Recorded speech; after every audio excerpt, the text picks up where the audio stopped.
to tell you, you guys were wonderful. I never went and watched.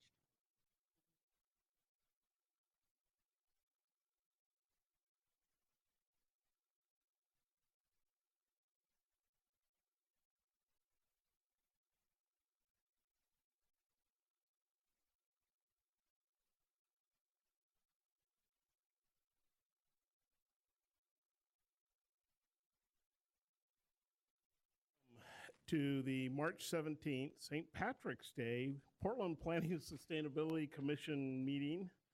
Um, Today's agenda is call to order items of interest from the commissioners. And then we have a limited hearing on Terminal 6 Environmental Overlay Zone Boundary and Code Amendment with Tom Armstrong.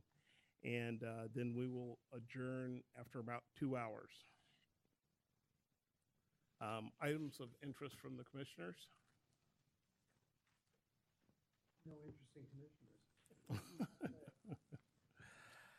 commissioners. Susan? Just real briefly, I wanted to, I just wanted to start again to thank you all for your dedication to all this work. We have quite a marathon of meetings coming up on the comprehensive plan. Next Tuesday, we have another comp plan work session. As you know, written testimony closed last Friday. We had 250 new comments since the last package we sent you, so we have a whole nother batch to send you. In total, we've had more than 4,000 comments on the comprehensive plan, including all of the map app comments. So very impressive and lots of community involvement. We know that's a lot of information for you to go through. We appreciate that you are paying attention to all of these comments, and we will send you a new batch on tomorrow, Thursday. We'll send you a new batch on Thursday. And then just a reminder, we have 2 more comp plan work sessions, April 14th and May 12th. And then we're planning on the vote for May 26th. So you can see the light at the end of the tunnel, and just wanted to once again appreciate all of your dedication in reviewing all of this material. When will the red wine version of the document be available? Did you say the red wine version? Oh, okay. You can substitute the other if you want. The red line strike-through version should be ready at the end of April. Yeah, end of April. Okay. Before we get started, I want to kind of talk about today's hearing is a continuation of the PSC January 13th public hearing to consider the environmental code and map amendments at Terminal 6. So today is a limited hearing. We've invited 2 panels of speakers regarding Pembina's qualitative risk assessment, or QRA. And at the conclusion of the panel remarks, which each panel has a half an hour, will be continued. Today's will be continued hearing to April 7th, where we'll have a final hearing and a decision on this. I will also note that Mike Hauk is our 6th member, and he's on Skype. And so we do have a quorum for today. I am here. So he is there. The purpose of today's meeting is to get an overview of Pembina's draft risk assessment that was submitted on Monday. And I recognize it's a big document, and we got it today, 5 minutes ago, and we've not had time to review the report, but this is a hearing and opportunity for the Pembina to present an overview of the findings. And additionally, it's an opportunity for really the neighborhoods and citizens panel to give their assessment of that review. Last week, Pembina held a workshop that included many of the residents and the panelists here and staff from that standpoint. If I could ask that we could just allow them to do their presentations, and unless there's a real burning question, hold it to the end. And then we'll ask members of the panels, of both panels, to come back up and ask a series of questions. Otherwise, we're trying to get through this in an hour, and then we'll have, I think we have a good 45 minutes of testimony or whatever we want to take, and then we'll wrap up with a discussion of the IGA, which is not presented today either, but just items we want to add to the IGA, and then we'll continue, close today's hearing, but continue on to April 7th. So if there's one that you just can't, you won't remember, let's ask it, but otherwise, let's. Look at me. Yeah. So, and after the Q&A and we do the IJ, we'll close and go have a green beer. Tom, you want to get started?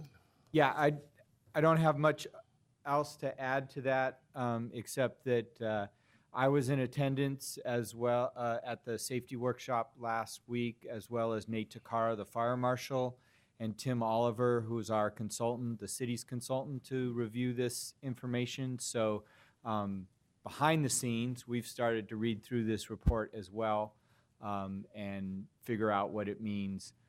But again, the idea behind this presentation was to give you a grounding, so when you dig into the 200 pages, you understand what you're looking at and get some different perspectives from all different issues.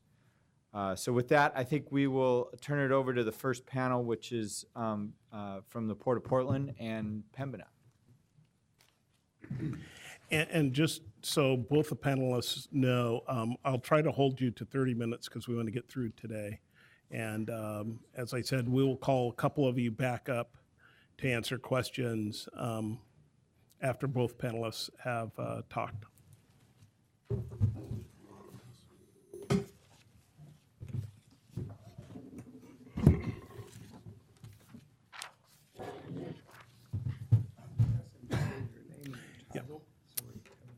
And Howard had asked me if you can state your name and title so we can know who everybody is. We know we're dealing with all the big shots. We know how big they are. Well, I'm big. I don't know about a big shot, but Go ahead and get started. So, Mr. Chair and members of the commission, I'm Keith Levitt with the Port of Portland, Chief Commercial Officer for the port. And I'll go ahead and kick it off briefly. The port as a landlord with our potential tenant here, Pembina. We are, as you know, a large landowner in the city of Portland and in the region, more than 10,000 acres under port ownership.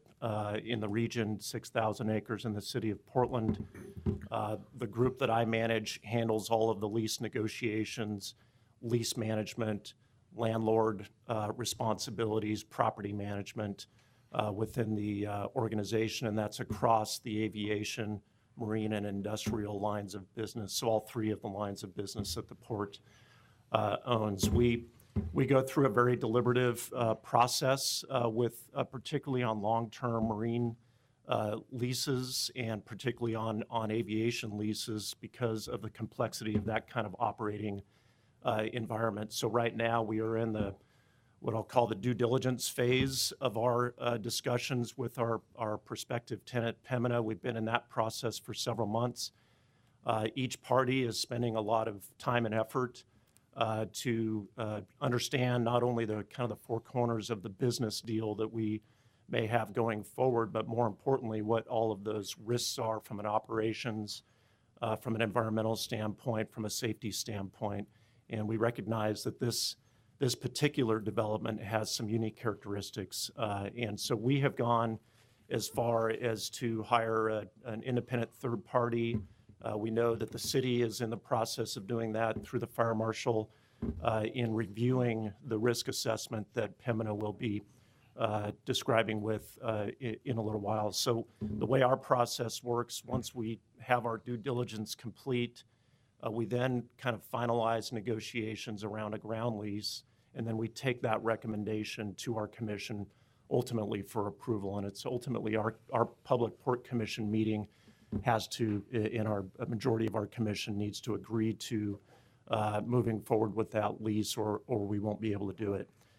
Once we have a lease in place, we also plan to hire a third party to essentially audit the lease from the standpoint of Pembina's ability to adhere to all the requirements that we agree to. And so we know that there's potential intergovernmental agreement between the port and the city, and that certain provisions within that IGA would need to be reflected in the lease itself. And so we're prepared to have that discussion with the city and prepared to move forward with the lease with that in mind. And those considerations, again, around safety, around environmental enhancement, around on-site energy use, and community engagement, I know are some of the key topics in the IGA.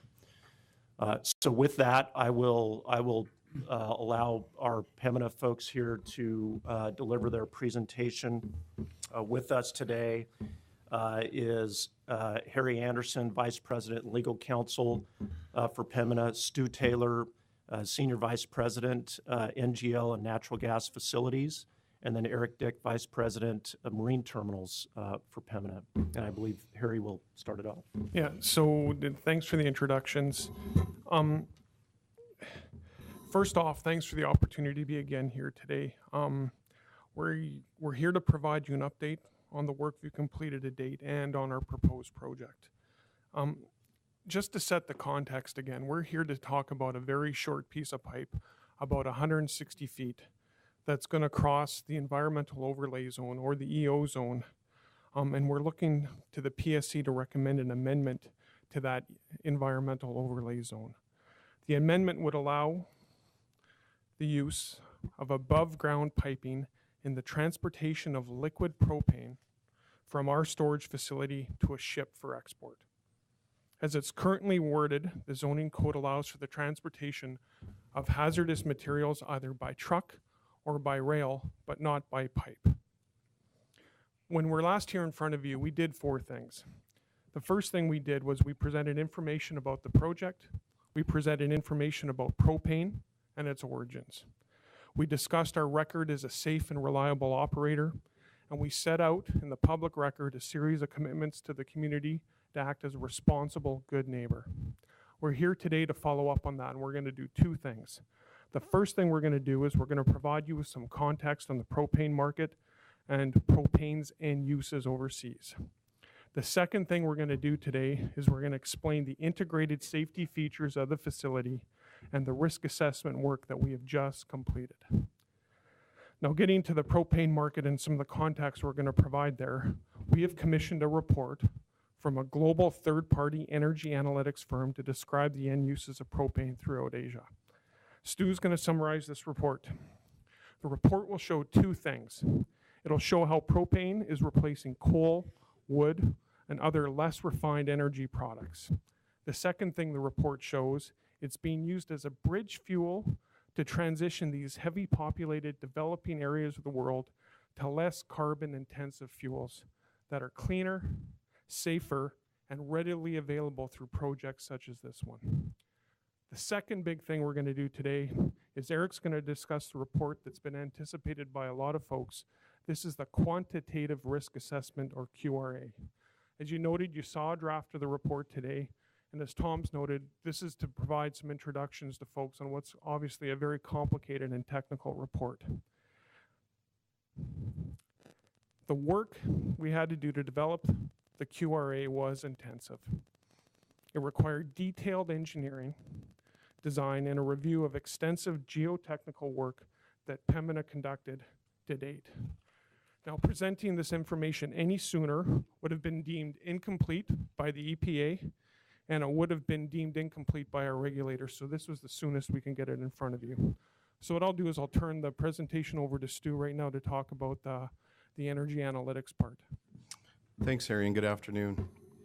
At the January 13th hearing, there were a number of questions regarding the market demand and end uses of North American propane. In response, Pembina commissioned, as Harry mentioned, Bentech Energy, a unit of Platts, a leading global energy market analytics company, to examine these topics.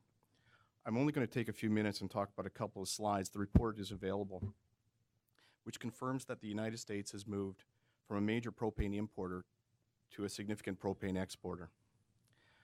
On the screen, we have a first slide from the report. Propane is a clean, fuel alternative, and a transition fuel. As shown on the slide, which is data from China, when natural gas or refined products, which include propane and butane, are made available, they replace solid biofuels like wood and coal, especially in housing and rural farm usage. Because of its versatility and mobility, propane can benefit the lives of millions of people in Asia by improving their indoor and outdoor environments. When combusted, propane generates 33% less carbon dioxide than coal or wood. It is also accessible to remote areas, not being served by natural gas distribution systems, and is safe for indoor use. Solid biofuels pose a serious health risk and contribute to global warming. The World Health Organization estimates 4.3 million people died in 2012, many of them in Asia, which were caused by indoor air pollution. Relying on data from the International Energy Agency, BENTEC indicates a wide variation in end uses of propane among Asian Pacific importers. Most of these countries have demand that greatly exceeds their own domestic supplies. In total, the 5 Asian markets investigated in this study used approximately 2.2 million barrels per day of propane and butane in 2012, an increase of over 23% over the 2005 levels. The fastest growing markets were Indonesia and India between 2005 and 2012. In terms of demand, residential and commercial was the largest sector across all 5 countries, representing 67% of the total LPG consumption in 2012. The next largest sector was industrial at 14%, followed by transportation at 9%. As you know, propane is also making a difference here at home. It's included in Oregon's Clean Fuels program and is already making a positive contribution. Portland school buses use propane instead of diesel, which has cut carbon emissions and costs. If propane is considered a clean fuel in Oregon, why is it not considered a clean fuel in the Asian Pacific region? Propane is already used and produced throughout Asia, but not enough to supply current or projected demand needs as Asia attempts to reduce greenhouse gas and particulate emissions. The United States has exported propane since 1981. Since 2008, propane exports have risen sharply to more than almost 500,000 barrels a day. The United States is now one of the top propane exporters in the world. There are 5 operating export terminals in the United States today with a capacity of about 522,000 barrels a day. This capacity is concentrated in Texas, which also is the U.S. trading hub for propane. For perspective, the existing propane terminal in Ferndale, Washington, has the capacity to load 30,000 barrels a day. Pembina's proposed terminal would have a capacity of 37,500 barrels per day, or roughly 5% of the existing propane capacity in the United States. The report clearly demonstrates how propane is being used as a bridge fuel to transition developing countries. Our relatively small terminal in Portland will help meet the need in Asia and contribute to cleaner environment in areas of the world that have no other practical or affordable energy choices. I will now pass the testimony over to Eric Dick. Good afternoon. I'm going to try to stick to Chair Baugh's 30 minutes or less. I know there's a keen interest in the extensive QRA report, and I will summarize it right away. But let me set the context first. A quantitative risk assessment is just what it says. It's a study first of the possible consequences of bad things that could happen. Then it looks at the frequencies of such things happening over history for this type of facility and type of equipment. Then it adds the safety features being built into the design to reduce the risk. The study can then answer very clearly that reasonable question that everyone near the facility has: what is the worst that could happen here? Pembina believes the QRA results are very reassuring. Even in the highly unlikely event of very bad things happening, the people who live closest to this facility would not be harmed. I'll show you slides that demonstrate this. First, I want to go over the features we are building in to keep the facility safe. From the time propane arrives at our site and when it is loaded on a ship, it will never see the light of day. This is what we mean by a closed-loop system.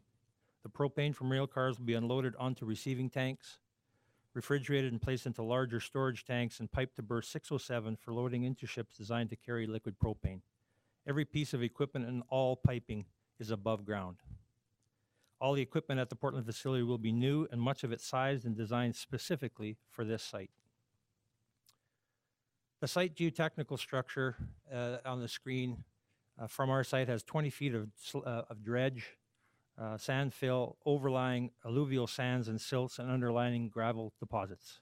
All structures will be supported on piles driven to and through the underlying gravels, which occur at a depth of approximately 120 to 150 feet. This gravel is dense and not susceptible to liquefaction, seismic strength loss, or settlement. It is common practice in Portland area to provide seismic foundation support of heavy infrastructure to gravel deposits such as the new Tillicum Crossing TriMet Bridge. Just below the storage tanks and the piping that runs to the ship berth, we will build an underground support wall some 120 feet wide, 100 feet deep, and 3,000 feet long. This wall will prevent soil from sloughing or slumping into the river. The storage tanks and piping are designed to remain in place during a major earthquake. The tanks will sit atop 160 foot deep, 24 to 36 inch diameter piles to provide a solid mass which exceeds Oregon's 2014 updated seismic building code. In fact, this facility will be built to the equivalent of an essential facility as defined in the Oregon revised statutes. Those facilities include things like hospitals, fire stations, police stations, and emergency centers. Our facility will withstand a 9.0 seismic event in Portland. The entire site will be under 24/7 surveillance by numerous fire eyes. That's an infrared detection system that senses heat and flame both night and day. Gas detectors at ground level will also sense any fugitive vapors or gas.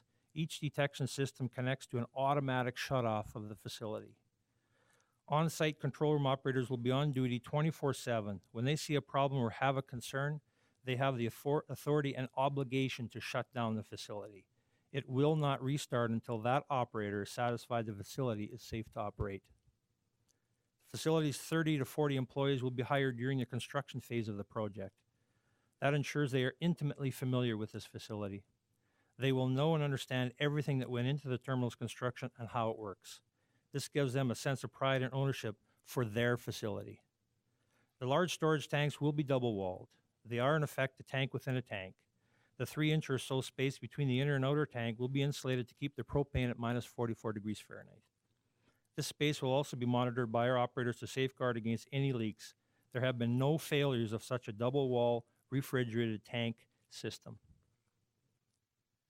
All operational parts of the facility will be connected to the emergency flare system. The flare will only be used for a controlled burn of any propane during any emergency or during equipment maintenance procedures. The apparatus to unload propane from rail cars and load it onto ships will be equipped with quick-acting decouplers. These would isolate the rail cars or ships in the event of any issue. The rail cars themselves are specifically designed to carry liquid propane. We only use US DOT 112 rail cars. The rail unloading rack will also have an emergency water deluge system to keep rail cars cool in the event of any emergency or fire at the unloading rack. Loaded rail cars will always be connected to the engine and can be removed off-site in the event of any problem. The security of our staff and infrastructure is of vital importance to Pembina. The site will be fully fenced and staffed 24/7, 365. It is also located within the Port of Portland's Terminal 6 complex, which is a highly secured area governed by Homeland Security. As a prudent operator, Pembina employs a safety-first culture. We plan for the worst and prepare our staff accordingly. We train our people in safe operating and emergency response procedures. They are observed on the job, tested, and their competency is fully documented. We will develop a site-specific emergency response plan, or ERP, for the facility. We test our ERPs annually through simulated emergencies to ensure we're prepared. We often make improvements to the plan as a direct result of these drills, and we invite local and state authorities to participate in these simulations. Those are some of the highlights of the safety mitigation features included in the facility's design at this stage. We then look to the QRA to confirm the effectiveness of our design and suggest how Pembina can make the facility safer through additional mitigation. We understand that people, of course, want to see the hazard zones, but our primary focus is on what we will do to make sure these hazards never occur. Now, having said all that, let me first explain and then show you the hazard zones. Designing a facility requires a lengthy and very disciplined process. It's impossible to properly assess risk without the engineering design being well underway. In fact, the definition of a quantifiable risk assessment, or QRA for short, is a formal and systematic approach of identifying potentially hazardous events, estimating the likelihood or frequency and consequence of those events, and expressing the results as a risk to people on site and the public, the environment, and the business. Some of the most important pieces of data we needed was the geotechnical test results. We know how to build structures to meet strict seismic codes and standards, but we need to identify the places on a site to build those structures, as already discussed. We are now approximately 30 to 40% complete for our engineering detail design, and that is the minimal requirement to conduct an effective QRA. Pembina typically uses a QRA process for major projects. It's an industry standard procedure to examine risk. It starts with worst-case scenarios and no safety features, then adds on-site specific data such as weather conditions, incorporates all design safety features, and models how well the safety features mitigate the risk. Risk is defined as consequence times the frequency of that consequence. This is a critically important point. A submission to the PSC by Mr. Roxborough, Ebersol, and Helzer, and the Northwest Citizen Science Initiative using the Aloha model only examined theoretical and hypothetical consequences. There was no quantified frequency or resulting risk assessment in that submission. A comprehensive and credible risk model looks at both consequence and frequency. Anything else is incomplete and not useful for decision makers. Pembina hired an internationally recognized expert to conduct a QRA for our Portland propane export facility. Det Norsk Veritas, or DNV, was founded in the 1860s and is considered a global leader in risk assessment, particularly regarding energy and marine infrastructure. DNV was not part of the facility's design or engineering prior to the QRA, and nor will they be once the QRA is complete. DNV is a totally independent third party with only one role: to test our safety features against all scenarios. Beyond some quantifiable data, the QRA reveals where we can optimize our safety features and shows us how we can make the facility even safer. The recommendations made by DNV will be embraced and incorporated into our final design. DNV was tasked with conducting a QRA for the proposed facility in Berth. The reports will also support the ongoing U.S. Coast Guard's water suitability assessment, the Portland Development Permit application in the future, and our own emergency response planning.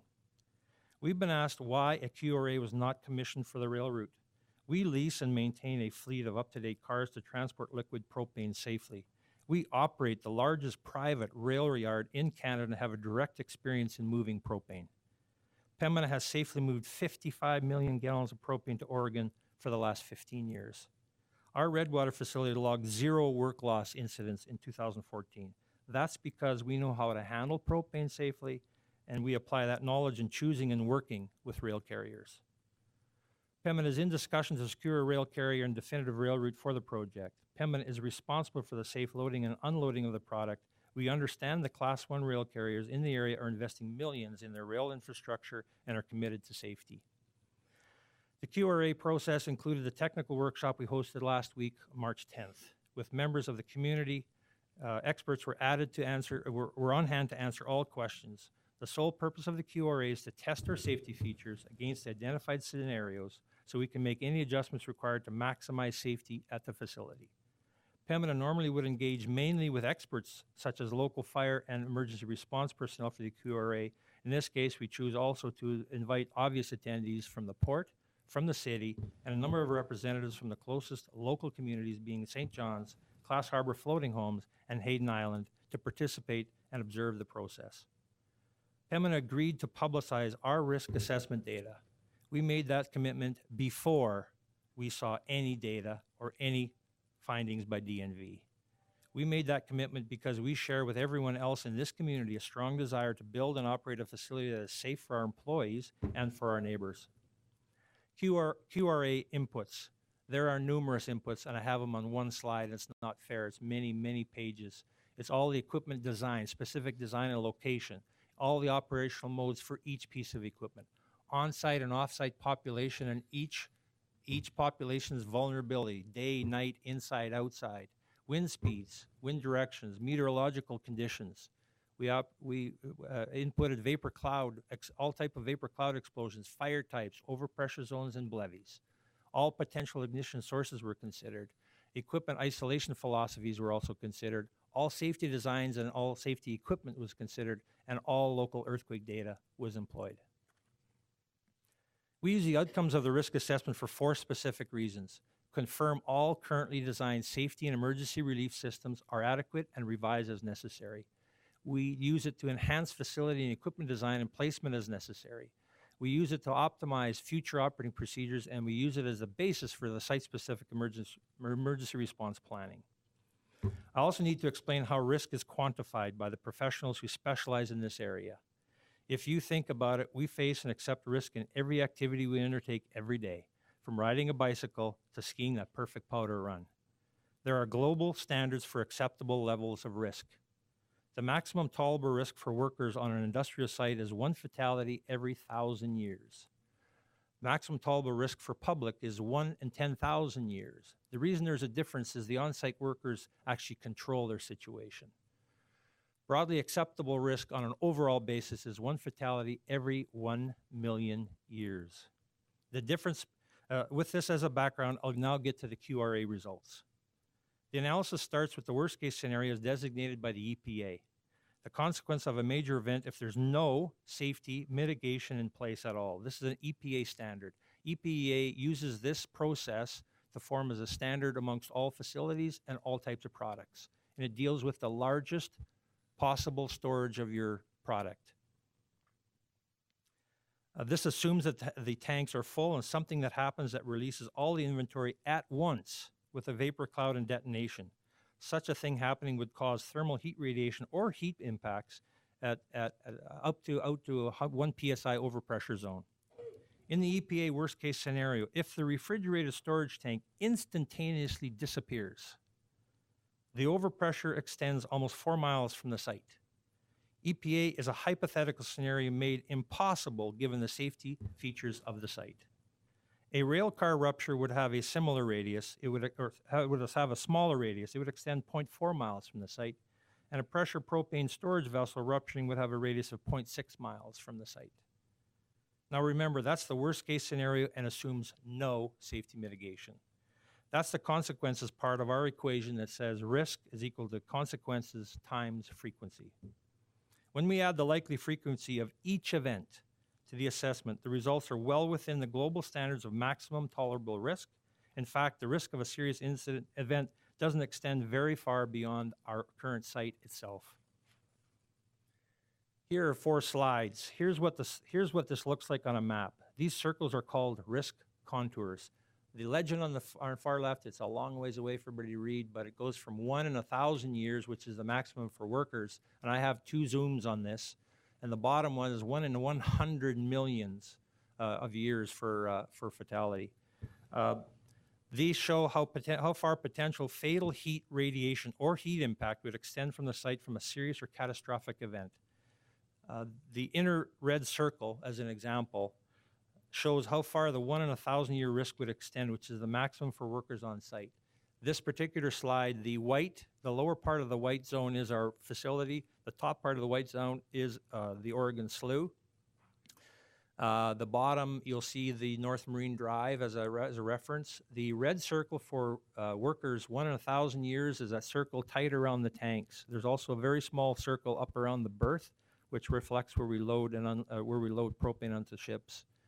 The 1 in a million is the dark blue line that just gets across the industrial area. One thing to note is there's no residential areas affected in even the 1 in 100 million years fatality.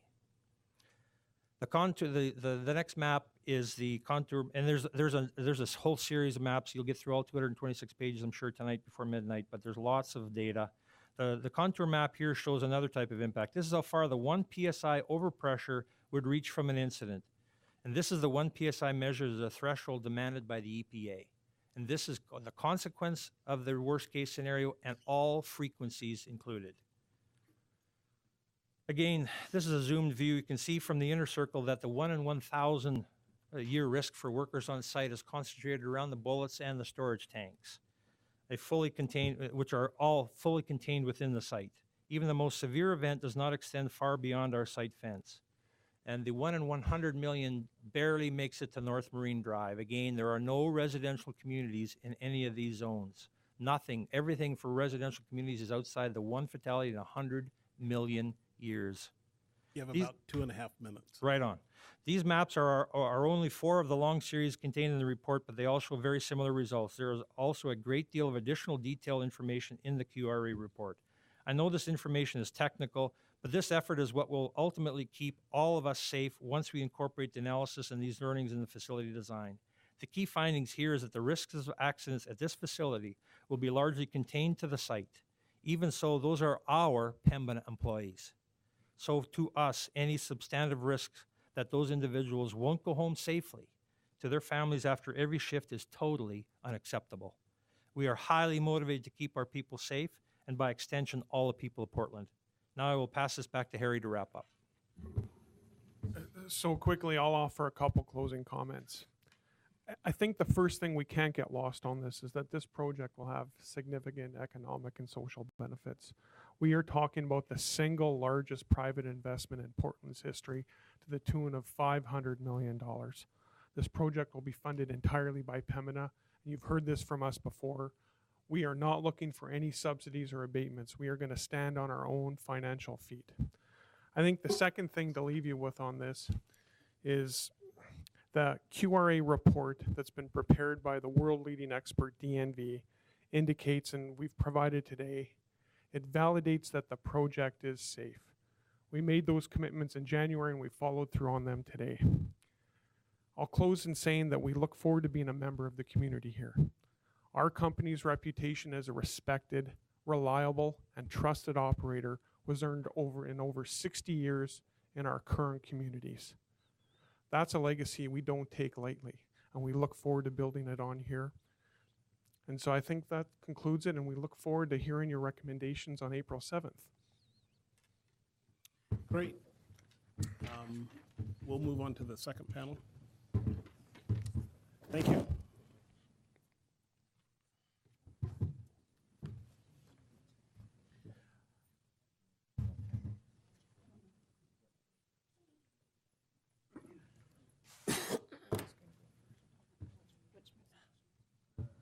This is community concerns. Somebody gonna drive for me? You gonna drive? Sure.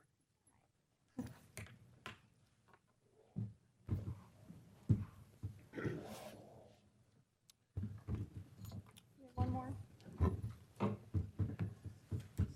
Okay, you want to get started? You've got 30 minutes. If you can wanna introduce yourself. everybody, or just as we go? It's up to you, but we need to know who you are and what you represent before you speak. All right. Thank you. Scoot over a little bit. Hi, my name's Carla Mauger, and I am a homeowner in the floating home community of Class Harbor, right adjacent to this proposed project. I'm also, for the last 18 years, I've been the environmental health, safety, and chemical security manager at a semiconductor manufacturing company located in Camas, Washington. And prior to that, I was a consultant on several Superfund cleanup sites here in the area related to PCB transformer disposals, and I was a consultant for a large international consulting company doing multimedia environmental compliance assessments of a variety of industries in the Northwest.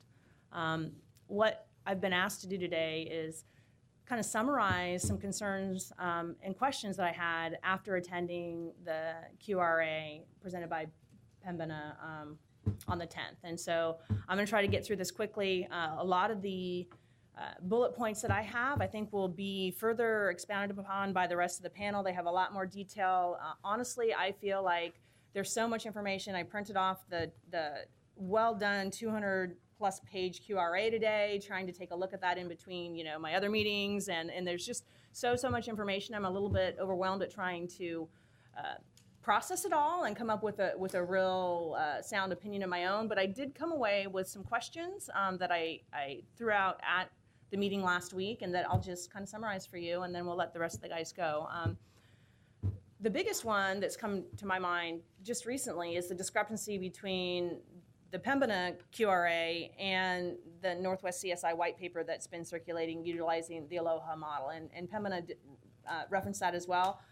You know, I would like to understand, and I would like the decision makers to kind of understand better, why are there such discrepancies, and I know these guys will talk a little bit more about that Aloha model and what those results are today with a little bit of the time permitting. But it leaves me wondering, where is the real risk, and how do I as a community member process the very difference in that information? The next item I have up here is that the Pembina QRA focused exclusively on the expected number of deaths, and no information was really included about maybe expected injuries that resulted in hospitalization or lesser injuries than death, or environmental or property damage or other things. And I understand why the quantitative assessment was done that way, but it left me feeling like, well, as someone who lives very close nearby, I want to know what my risk is of an injury that maybe isn't going to be resulting in death, but might result in harm to my kids or to their friends or us as we're playing on the river or that sort of thing. And so I kind of left thinking, well, okay, death is one thing, but what about other injuries? What that might occur? And I would be very interested in understanding, well, what's the 1 in 100 year or 1 in 20 year chance that I'm going to have some kind of impact to my health resulting from that, not just is there going to be a death. And what about property damage? You know, can I expect my windows to be blown out once every 10 years? I don't know what that data is, but their analysis really was focused on deaths. How many deaths will there'll be? And that just felt not quite enough. The data that they used was based on offshore oil facilities. And it felt like I wanted to know, what about similar propane facilities here in the United States? And I just clipped this one out of the Port of Longview, had an assessment and some information I could easily grab online, where they cited that there was similar propane or refrigerated butane facilities in those locations, and there's some more data out there. But I felt like I wanted to know, okay, here's some data that I think they characterized as being more conservative data based on the oil industry. I don't know exactly what that is, but I wanted to know, well, what about our history here with marine terminals, propane facilities, very similar, more similar to what we're proposing here than theoretically based on an offshore oil facility, which to me is pretty nebulous. The QRA also used risk tolerance curves from the UK, because apparently we don't have risk tolerance curves here in the United States. And so I'm wondering, well, what is our risk tolerance here? States like Oregon and Washington, we use risk tolerance for like water quality standards. It's something that's been going around lately. What are we going to accept as the risk of cancer if we eat so many fish per year that's been polluted by certain water quality contaminants? So I'm wondering, what is our risk tolerance here? There's a curve that they show in their QRA where for one part it comes right up against what the acceptable UK tolerance curve would be. And so I'm wondering, what's our tolerance? What do we think is okay? You want to go to the next one for me, please? Thank you. Another thing that occurred to me was that the QRA didn't incorporate any findings from previous QRAs for similar facilities. I feel like we could really benefit from understanding what other cities determined as suitable or not suitable. In particular, the Port of Longview just had a press release about a propane facility that they decided to pass on, stating that the risks didn't outweigh the benefits. And you know, I'm wondering what went into that evaluation. What can we learn from other cities that either have approved these sorts of facilities, and what did they think and why? And or what cities decided, no, you know, the risk isn't enough, or we don't think that we want to have that kind of facility in our neighborhoods or in our city. I know we can't use that as the basis of what we're going to do here in Portland, because we need to make our own decision. But I think there's always valuable, relevant data from other municipalities, cities, states that have done similar evaluations and have either denied it or approved it. I'd like to see what can we find out about that. And the next one is a really big one, and I know these guys are going to talk more about it, but Pembina QRA focused exclusively on their site, their facility, And I understand why they needed to do that. They're not the railroad system, and they're not the Coast Guard, and they need to do those pieces. But I feel super strongly that those pieces are super critical and cannot be separated from the project. We can't look at just what's going to happen at the facility without considering the risks of getting their propane here, and then the risks of getting their propane from here to the end user and the end market. Somehow that information needs to be combined into the overall project, whether that's through Pembina or some other mechanism for pulling it all together. But I left the QRA thinking, wow, there's a lot of information about the rail that feels very risky to me. And then the ship side, I have no information at all about that. So can we go to the next one? As I proceeded through this process, I got an email from one of the homeowners in my neighborhood citing that some senators had recently made a position at a railroad station in New York saying that they're not happy with how the Federal Railroad Association is handling situation, and that they're too friendly with the railroads, and that they're afraid for public safety, combined with a recent rise in rail incidents. I didn't vet all these dates and issues here, but he sent me a list of just 3 in the last little bit here, where 14 ethanol tank cars jumped the tracks in Iowa and 3 burned, 28 crude oil tank cars derailed and caught on fire in West Virginia, 21 crude oil tank cars derailed and leaked oil in rural Mississippi. And so the concern is that there's a rise in these rail incidents for fuel transportation, and understanding that better and what the cause of that rise I think is really critical for us to think about transporting it all the way from Canada, mile-long rail cars, 100 cars, a couple times a week. It seems like really understanding that risk is going to be critical to understanding whether or not this is a good fit for us here in Portland. When we think about transporting all of this additional volatile, recognizing we already are transporting a lot of hazardous stuff on the rail. I mean, I get that, but this is talking about adding to what we already feel like is a pretty risky situation given these incidents. And so I think homeowners are thinking the risk is too high, needing more information about the rail side, of course. And then I think I have just one more slide here. And then just a few items at the end here, the QRA for the ships and the Coast Guard, that's kind of lingering out there. Ideas about the environmental impact wasn't really presented. I know that wasn't the point of the QRA, but, interested in the entire carbon footprint of the process, from extracting it and purifying it to transporting it to, refrigerating it, getting it on the ships, transporting it, that in the city of Portland and Oregon's commitment to being a leader in the area of reducing global warming, I think that's really it's significant for us as a community. The mitigation measures for the earthquakes, I think, are pretty extreme. That big wall that they're talking about building, if we need that, it leads me to believe that there is some risk. A little more information on those mitigation measures. And then the last one that I have here is the Department of Homeland Security has an anti-terrorism standard called the Chemical Facility Anti-Terrorism Standard. Propane facilities like this are covered under that standard. I didn't hear anything about that. I'm interested in what is the terrorist risk. It's in a pretty important infrastructure area of our city. And so, that was something that I'd like to see covered more. I want to hand it over. Yeah. And I think some of these ideas will be more fully developed by the next couple of presentations. Is this in writing somewhere, what you just talked about? My slides. You'll have a copy of my slides. Okay, thanks. Yeah.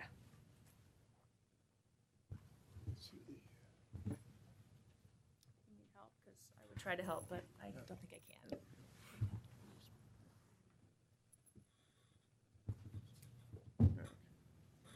And also hard copies for. Okay. My name is Ronnie Bersall. I live on Hayden Island, floating home, and I'm a member of the Hayden Island Neighborhood Association. I'm also a retired engineer. I helped with the white paper that Eric was referring to, and a good part of my career was spent in doing fault-tolerant computer system design as an architect and designer. So I have some background in large systems and the difficulty of designing to meet fault-tolerant criteria. Now, what I have on this first slide is just a link to our white paper, which is available for anybody. There are no copyright restrictions on it or anything. Use it as you please.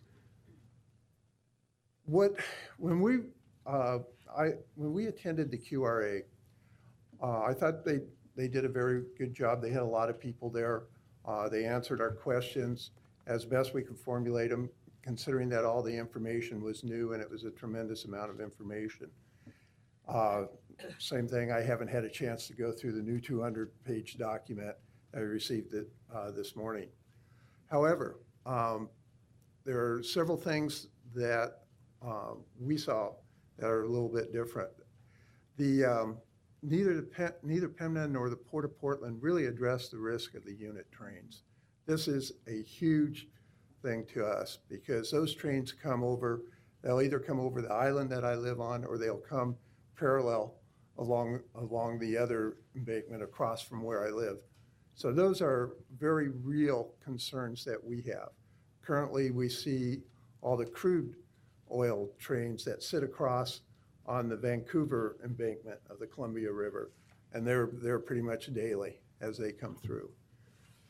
Also, the QRA explicitly assumes that the proposed safety systems will prevent a BLEVE or domino effect BLEVE. Now, those are boiling liquid vapor explosion, and they're essentially of the pressurized tanks, and which are some of the things that we looked at.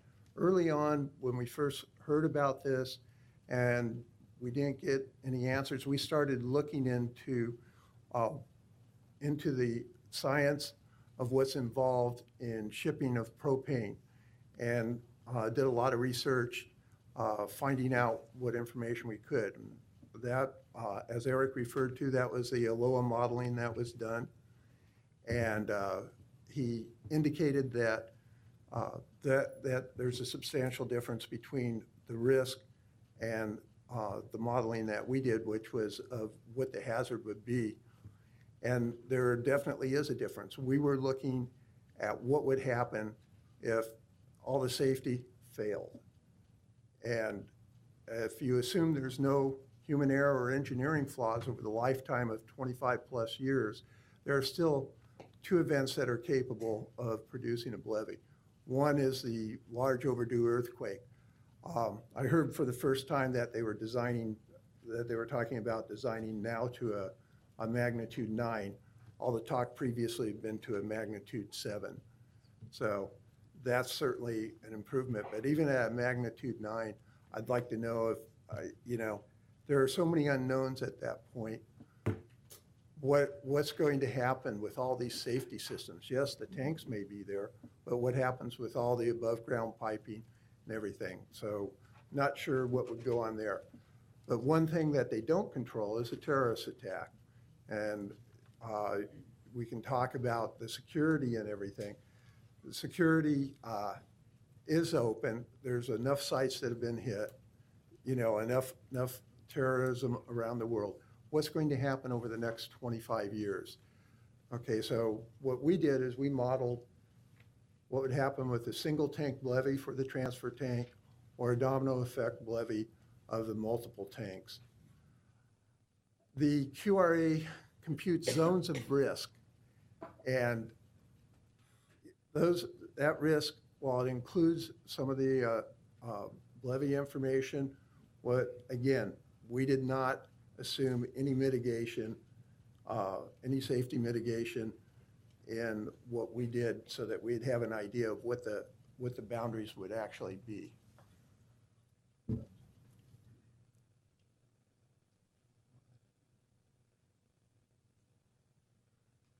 So the simulation results are all using the LOA model. This is a model that's provided by NOAA. It's widely respected, used by fire departments and first responders. All the input is in our white paper, and there's a lot of supporting information in the white paper with references to previous incidents. So this can all be looked at by a consultant, and the information is there. This is a single tank levee. The blue is, which is the outer line there, is basically the shrapnel or missile threat for levee. As you can see, the 1 PSI line, which is really what's talked about in the risk assessment, is the purple line there. And so that's approximately the same as what they are considering as their outer risk zone, and is very similar. We look at the next one. This is a 1 million gallon levee, and this is basically would be the 8 this would be the 8 bullet tanks going up, approximately 1 million gallons. And it shows the additional area that's included within that. This isn't assuming any of the train cars. It's not assuming anything with refrigerated tanks. Although there would be a lot of shrapnel that would be aimed at those tanks. Finally, this is if there's if the refrigerated tank collapse or is breached. This shows area that the propane would spread over. And part of the problem with that is that's a dense area, and some of those effects would be medical, like being in the gas, or some of the effects would be where there's enough air mixed to produce localized explosions. So,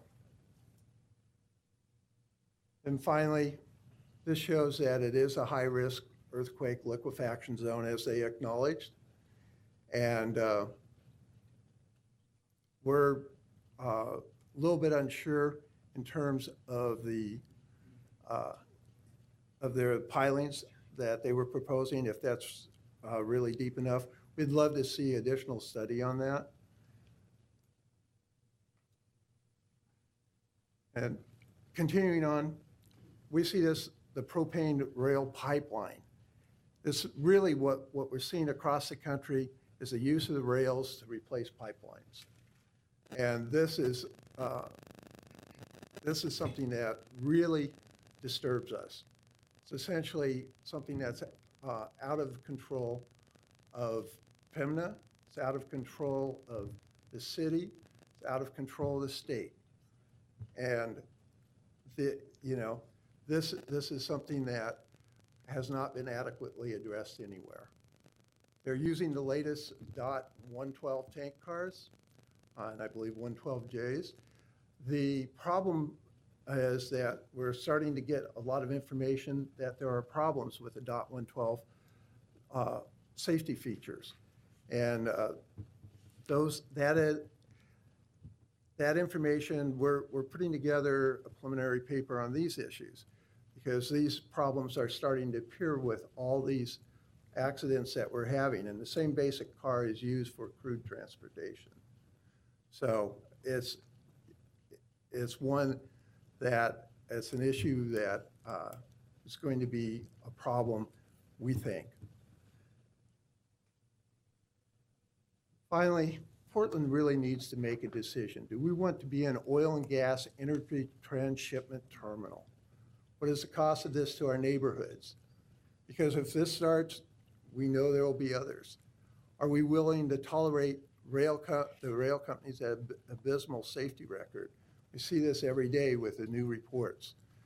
And, we say that they're improving their safety, that they're improving their track around where we are. At this point, there is no real local control over any of the railroads. Railroads are a federal entity, and they're not even controlled by the NTSB. So it's basically regulated by the federal government, and it's really hard to pin down where that regulation is and what influence we can have on it, if any. The only reason the propane terminal is not a done deal is the environmental overlay zone restrictions. There's essentially no place in the permitting process that the public can really get involved to overturn it if it meets the requirements of that particular permit. And as I said before, the city and state have no control over the rail system.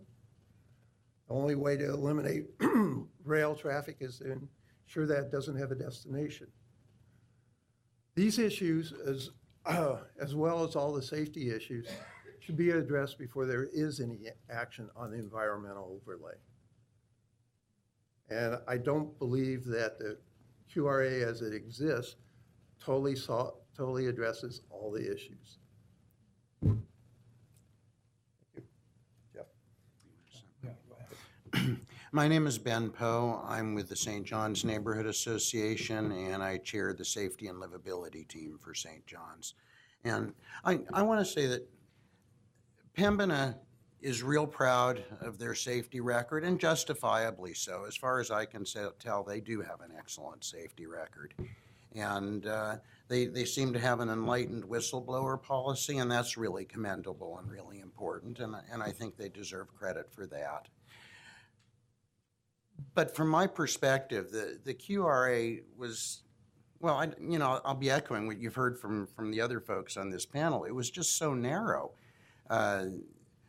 I too, and I hear from people in my neighborhood, they have great concerns about the rail component and about the maritime component. Another thing that we don't hear much discussion of is stuff that doesn't really qualify as risk, but qualifies as impact. I mean, this is going to have an impact on many communities. The rail traffic will, and the impact of the maritime component, from the things I've heard, could have a tremendous impact on the whole culture of the river and access to the river for people who depend on it commercially, recreationally, and residentially. I don't have any technical background, and I can't really talk to the technical aspects of this, but you may think those of us in St. John's a bit provincial, but we grow weary of being regarded as the city's repository for everything that stinks, burns, or blows up. That's all. I'll pass it on to you. Go ahead and sum up. How do I follow that? Well, as Will Rogers said, it only takes a lifetime to build a reputation and only one day to ruin it. But I agree with what you just said. I'm Jeff Geisler. I'm the chair for High Noon. I live on Hayden Island. I have been spending as much time as I can going around to the different neighborhood associations. Left the technical to people that we have that are excellent at it. But the overall verdict that I'm getting at this stage is that the other neighborhoods are still coming up to speed as far as what we're involved here. They have lots of concerns that are unanswered. And, they look at not only locally, but they're looking at it as regional. So we've got all the different oil trains, and we have now maybe propane. We have, 1 million gallons here, 1 million tank cars here. They're just going, well, I can't quite grab a hold of how is this going to help us, how we're going to benefit from it. What are we giving up in order to have this one facility at the terminal? So I can't give you conclusions other than almost everybody, 99% of the people at the neighborhood associations I've gone to are scared to death. So maybe they need more information. But along that, I think Pembina is a good company. I think that they understand what they need to, the hoops they need to go through, the checklists that they need to do according to the standards that are on record. I think the standards are changing. I think the fact that we're having railroad explosions almost daily has certainly raised the level of concern. I think the 112J cars are now coming under scrutiny. The other thing about this that when I tell people, that Pembina is paid to contain propane at their site. That opens up all of the other 90% of the time that they do not have control of the propane. And I think that is where the downfall of this discussion kind of heads towards. It's like, well, what do you mean? What controls, as Ron put together here tonight, what controls do we really have for that 90% of the time that they do not have control of the propane? The fact that at the workshop, basically they were quoting United Kingdom standards, and yet they did mention that we have multiple propane companies down operating in the Gulf, but they claim they cannot get that data. Data mining is important, and if you're going to try to ask a city or a state to give up an environmental overlay because you want to fit into a certain niche market on a site that we think is too close to residential, I think you need to do a lot more work on proving that it's a safe thing to do. And I don't think that they've done that. So that's my testimony. Thank you.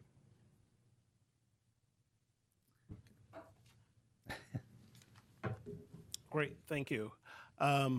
So what we're going to do now is a couple of you can stay. We'll get staff to come back up, and a couple from Pembina can come up, and then we'll go around and ask questions.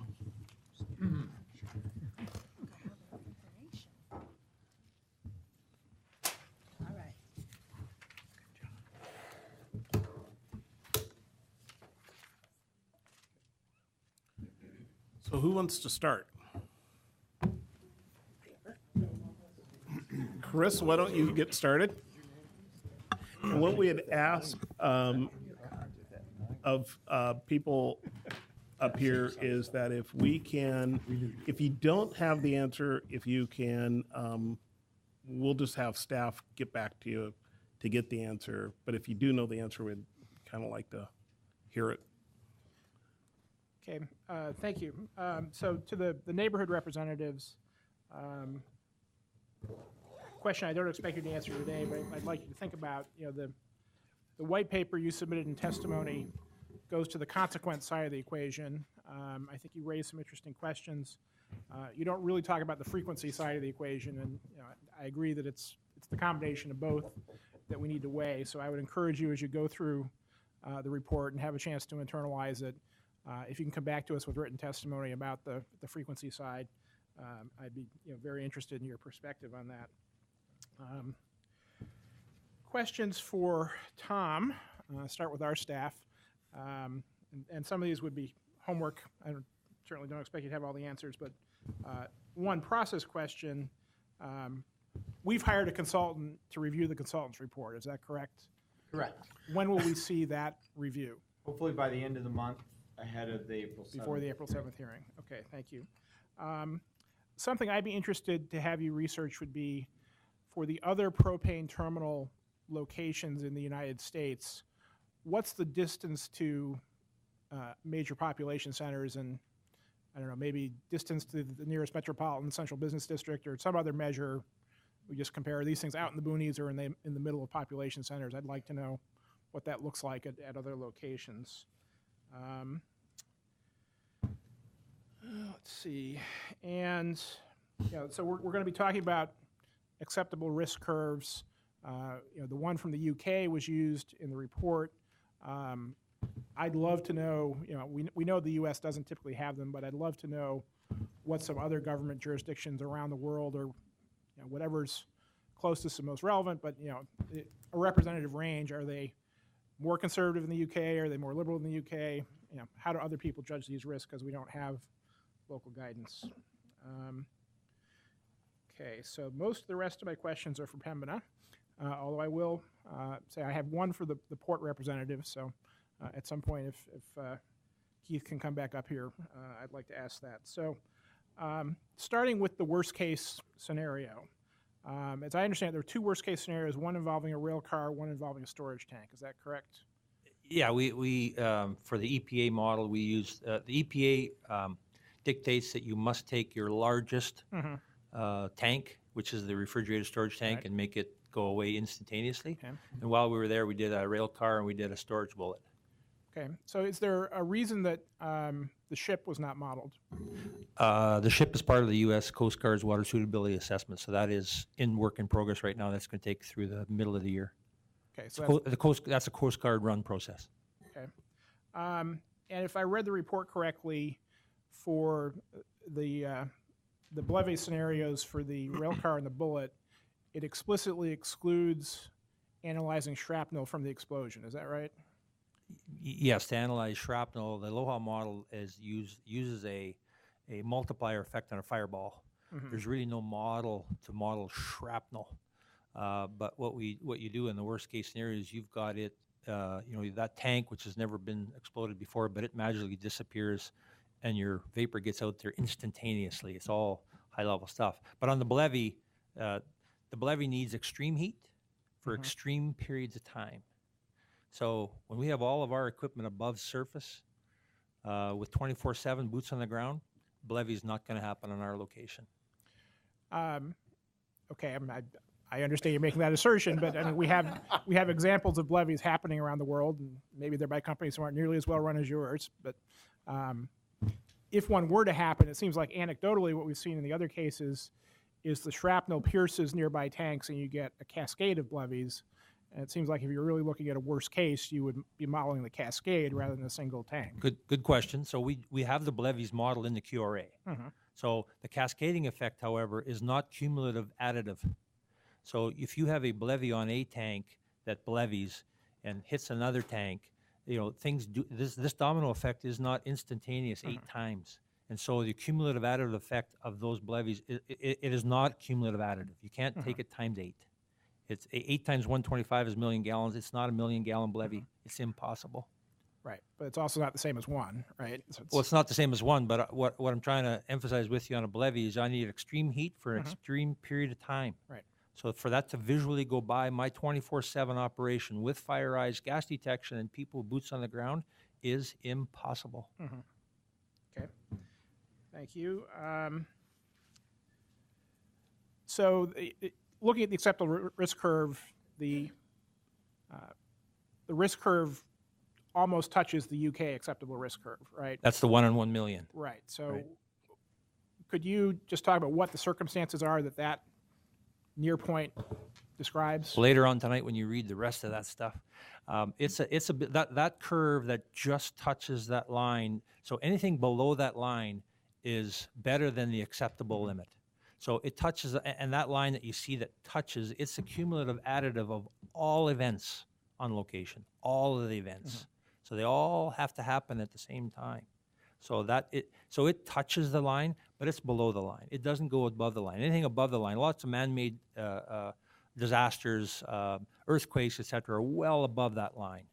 So, and it's a UK standard. It's a worldwide recognized standard because it has quality information, quality controlled information, and historically has been modeled with actual events. Okay. Can I ask just a follow-up question? So it touches, and you said it's all events. So is that the equivalent of the Aloha model that they're doing? You can't make the equivalent. This is a combination of frequency and consequence. Aloha model doesn't do that. Okay. You can't compare it. Okay. Okay. So there was some question about what earthquake risk we were modeling, magnitude 7 versus magnitude 9.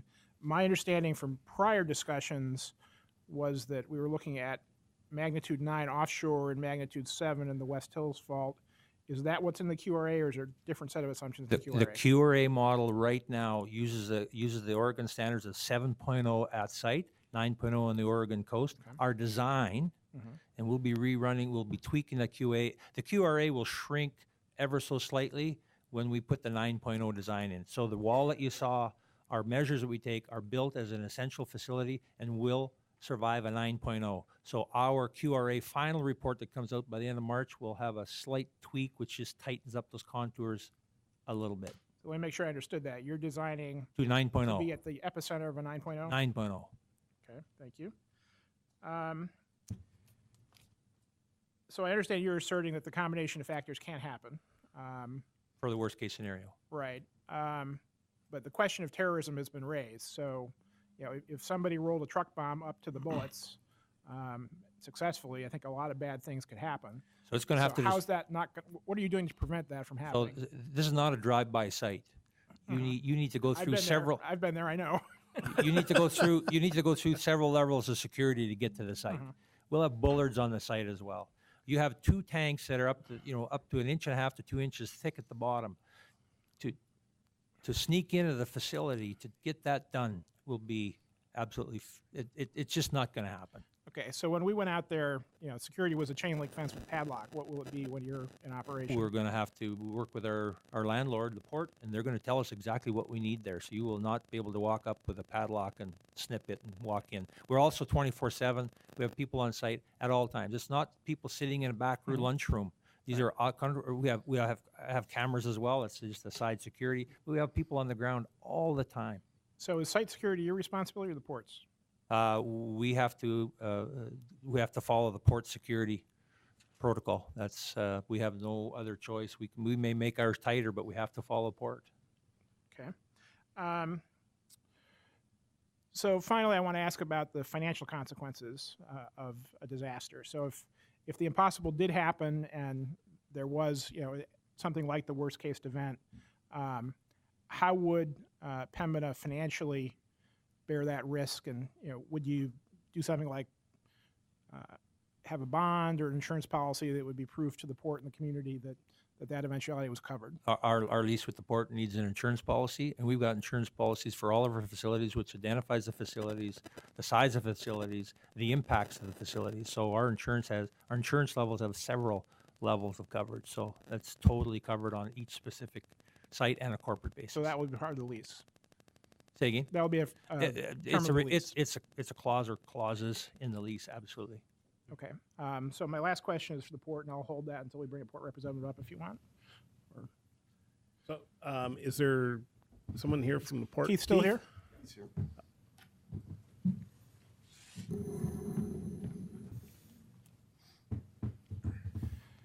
So there's a different kind of risk that I don't think we've talked about in these public meetings yet, although I have asked the question in private, so I'll ask it here again in public. Portland has a climate action plan, and we're trying to achieve a future where carbon consumption is significantly reduced. It is, if we were successful and there were a global regime to mitigate carbon, a carbon tax, cap and trade, whatever, it seems to me that there is some significant risk that this could become a stranded asset. Has the port evaluated the risk to your business model that this becomes a stranded asset under some future carbon mitigation regime?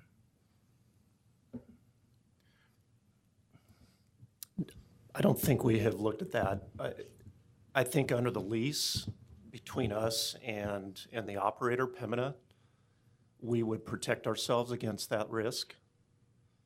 Our lease is essentially a land lease between us and the risk is on them for the future. Okay, that does it for me for now. Thank you. Teresa. Okay, I have a couple of questions for Pembina. The first one is about the underground wall. Does that touch the river at all? No. Okay. And then my second one is about lesser injuries than death. And I understand in the analysis, death fatalities are the standard form of which you measure against. But I can also understand the concern about the community of, as she mentioned, lesser injuries than death. And is there something we can do just to help to explain what those could be and give people some level of comfort? So the first thing we'll stand on is our record that last year with 2.5 million person hours worked, we had no lost times. We may have had a Band-Aid, we may have had a stitch, but no lost times. That's important. That's a safety culture thing. That doesn't happen because I say it should happen. That's because people believe it and this is how they operate. So to analyze all and any types of injuries, I mean, our friends at the Class Harbor, which are between 1.4 and 1.8 miles away, well outside any serious injury accidents unless they're on our site, and then it's our responsibility on our site. So it's an analysis that could go on infinitum depending on your definition of injury, but we stand on a record, our injury rate is 0. It is achievable.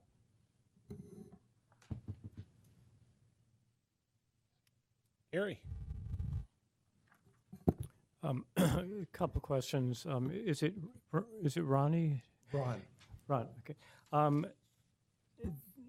I noticed when you were presenting the slides on some of the impacts that there was some real asymmetry in the zones of impact, and I was wondering if you can explain that.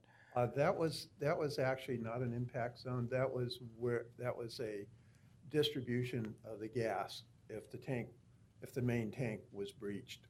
And that was the last one. And that Was that the yellow triangular one? Yeah. Okay. And What that about was the one due to blowing to the wind. north? That was due to wind. And depending upon what the wind direction was, it would move. And the line stopping it, that was the end of the simulation. Okay. The straight line on it. And that was the symmetry from that. So essentially, it's the dispersion of the gas from that. And because propane is heavier than air, and it stays along the ground. And in fact, near the tank, it will displace the air. It expands. Okay, thank you. Eric, had a few questions for you. On page 12, there's some discussion around the boundaries of the QRA and that rail cars are excluded and the carrier ships are excluded. And it mentions that these risks have been assessed elsewhere. Where are there similar QRAs for the rail transport and for the ship transport? So we're doing the on-site rail car. DNV just completing that here shortly. It's just a very specific piece, but we're looking for our frequency data, and we didn't want to hold up our facility QRA. So we have our on-site rail QRA. We've just done the facility QRA, and the Coast Guard will have from the berth to the ocean QRA, and that's through the water suitability assessment. DNV is conducting that for us to supply the Coast Guard. So your rail QRA is going to cover only the on-site component? Yeah, and that's the only thing we control, and it's the only knowledge and information we'll have. Okay. Is there going to be a risk assessment of the off-site rail component? Not to our knowledge. That's not our property. It's not our rail. So they may have the rail companies may well have something, whether they call it a QRA or something else. I'm not sure. And the other QRAs basically are in process at this point. They've not reached a draft. The rail is like I said. We didn't want to hold up this result waiting for frequency, and so that'll be published as well, as will the WSA through the Coast Guard. Okay. And in the timeline, how does it play out in terms of the Coast Guard assessment of marine QRA? It's I believe, I'm not keeping people behind me committed, but it's a July-August scenario. Okay, it's extensive. That's in process. Yeah, we submit a lot of information. The Coast Guard does their thing, comes back. It's a back and forth process for a period of time. Okay. And my next question is about the Bleve events, and you made the comment that it requires extreme heat for a prolonged period of time. What kind of extreme heat for what kind of prolonged period of time? Well, I have to take liquid propane that in the pressurized tank, it arrives at 60 degrees Fahrenheit, 120, 150 pounds. Those pressure vessels are built to 300-pound or plus design capacity. So I have to take that 125,000-gallon propane tank and heat it.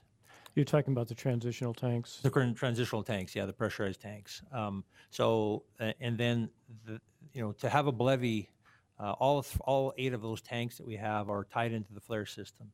Any vaporization that goes into that, comes out of that tank, immediately goes to the flare with a controlled burn. So that's the relief system for any pressure. And so when you have when you're unloading 150 pounds, you have a design pressure of 300 pounds. We probably have an operating limit of 200 pounds on that tank. So when it sees 200 pounds, it starts to vent propane to the flare stack. That's what it's for. So to get a Bleve, I have to have that complete system shut down, not operative. And I can't quote what it might be, but it's going to have to be an extensive heat for several hours undetected. Okay, so you're looking at several hours of heating, of Several hours of- uncontrolled heating before you get a BLEVE? Oh, for sure, yeah. in Cer- that- a tank that undetected. size? I mean, the other thing that, Ron was at the event, we talked about it briefly, is one of the recommendations that comes out of DNV is we should consider having fireproof insulation on those bullets, as an example, which both keeps it cooler longer and it's fire retardant. So that is a measure that comes out of the DNV analysis, as an example. I think that was talked about in the group discussion. So that will even make a BLEVE even more impossible from the impossible. And did I read the report correctly? And I just dove You into didn't it this finish it? morning, but did I read it correctly that you did not model a BLEVE event for the large tank? The BLEVE event for the large tank is total rupture. There's no, I now have a total double. rupture It's a big- total rupture. Bigger than the 300 millimeter rupture that's, It's total rupture. uh-huh. Yeah, I mean, that is the EPA starting point, is rupture at all. That's the consequence.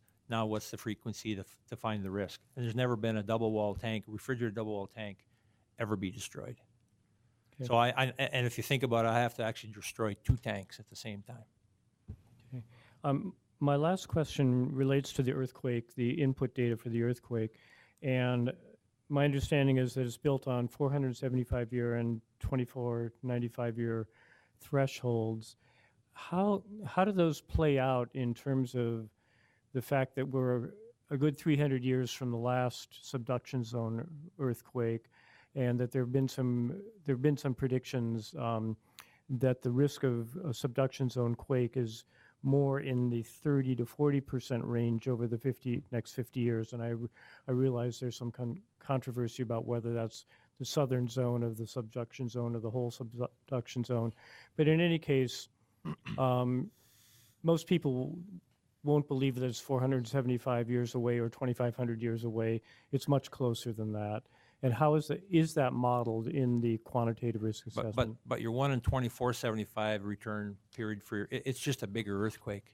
It shakes, rattles, and rolls a lot bigger than a 475 return. So that's a statistical piece on the earthquake. That's a 7.0 versus the 9.0, right? Right.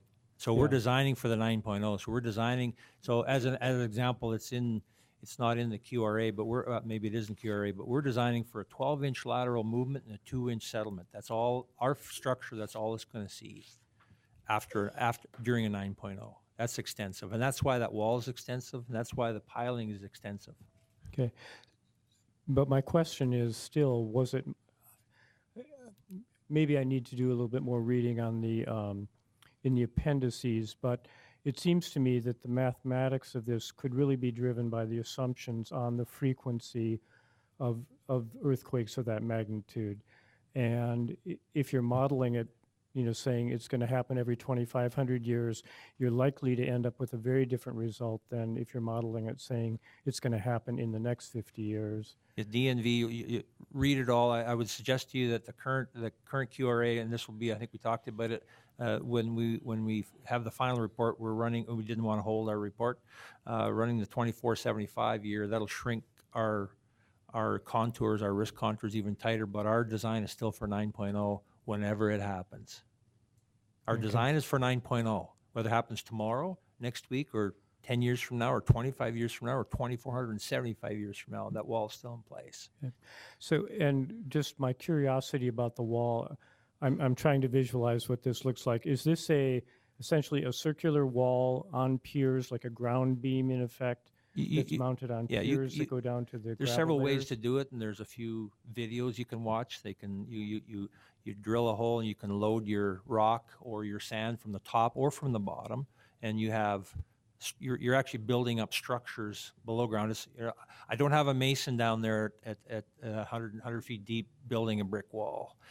These are big, massive piles that either have stone or heavy material that are vibrated in, and it all depend on the final design. But it's a pile driver and a drill fella's dream. This will be extensive and there's and some. the wall is attached to the tops of those. Well, yeah, you're actually building pieces for it to connect as and then you're going to be connecting these piers I'll look up my video and send you a copy because it's interesting to watch the animation and how this is built.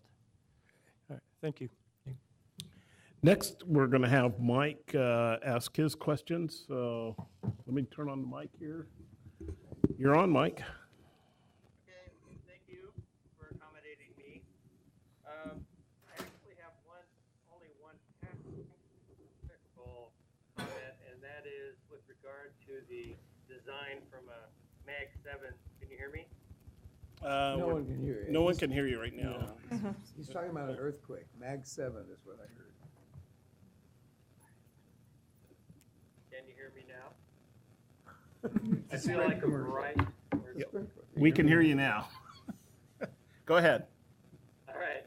No, I heard the folks from Pembina referring to tweaking from a Mag 7 to a Mag 9, and I'm not a seismologist, but going from a 7 to a 9 is a pretty major event. And I would just suggest we have an expert at PSU, Scott Burns, who just retired from the geology department, who would be interesting to get his take, given his long record in analyzing landslides and earthquake impacts in Portland. So that's just a comment. Can you hear me? Yep. Yeah. All right. The citizen panel, I thought, did a great job of, in a pretty dispassionate manner, analyzing what I understand was just released 200-page report, and I think posed a number of interesting questions that the PSC is going to need to consider. And I guess that brings up the question of what's the rush? This information wasn't available apparently until very recently, if not today. So that's just a comment I would make. And I actually was impressed with the citizen comment that it's time for Portland to make a decision. And this is not a question, it's just simply something the PSC is going to have to wrestle with regard to what is our role. We're a small cog in a huge system that is moving propane from Canada to Asia. What is our responsibility? What's our and environmental responsibility to address the issue of carbon and the issues that were raised regarding rail safety? So those are more comments than questions. And I will be very interested to hear the testimony on April 7th and to have the commission wrestle with those larger policy, no matter what, if we can address all the safety concerns, and I think actually Pembina has done an excellent job of laying out the safety concern. Do we want Portland to be a conduit for carbon? And that's going to be something, fortunately, we're the Planning and Sustainability Commission, and I think we have a very broad mandate to answer those broader questions as well. End of soapbox. You complete? Howard. Done. Thank you. Well, I guess if I had to ask for an ideal hearing, this would be it. Two very civilized, very intelligent, very, I think, well thought through points of view on a controversial subject. I think we can all agree there's two sides to the question and the answers. My compliments to my colleagues. You've asked most of the questions I think I would ask, to be honest with you.